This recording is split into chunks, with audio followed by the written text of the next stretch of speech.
Communiqué.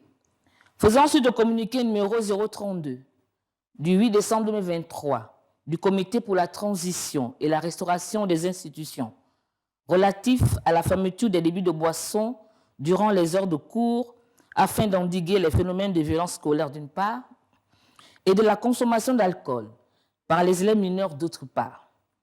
Le ministre de la Justice, garde des Sceaux, les ministres de l'Éducation nationale, chargé de la formation civique, le ministre délégué, chargé de la Défense nationale et le ministre délégué, chargé de l'Intérieur et de la Sécurité, rappellent aux tenanciers de ces structures commerciales établies sur l'ensemble du territoire national les dispositions des textes en vigueur ci-après.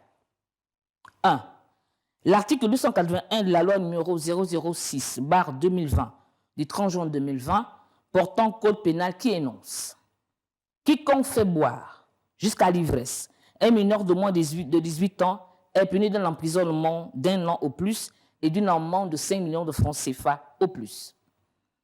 Quiconque incite un mineur à la consommation de boissons alcoolisées ou produits stupéfiants est puni de 3 ans d'emprisonnement au plus et de 5 millions de francs CFA d'amende au plus.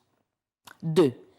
L'article 3 de l'ordonnance numéro 59/76 du 1er octobre 1976 portant protection des mineurs qui stipule: tout propriétaire ou gérant qui aura admis dans son établissement des mineurs de 16 ans sera passible de poursuites judiciaires et condamné à une peine d'amende de 25 000 à 75 000 francs CFA.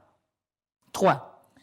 Les articles 20 et 21 du décret numéro 0408/PR/MISPID du 26 septembre 2012 fixant les conditions d'ouverture et d'exploitation des débits de boissons qui disposent. Article 20.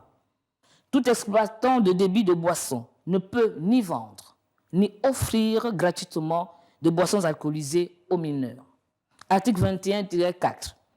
Les débits de boissons objets de licence administrative de catégorie 3 et 4 ne peuvent, sauf délégation expresse du ministre chargé de l'administration du territoire, accordée sur demande de l'établissement concerné, être établis à moins de 200 mètres des établissements d'enseignement public ou privé.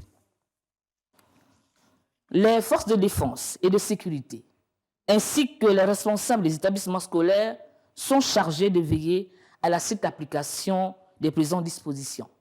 Fait à Libreville, le 4 janvier 2024. Je vous remercie.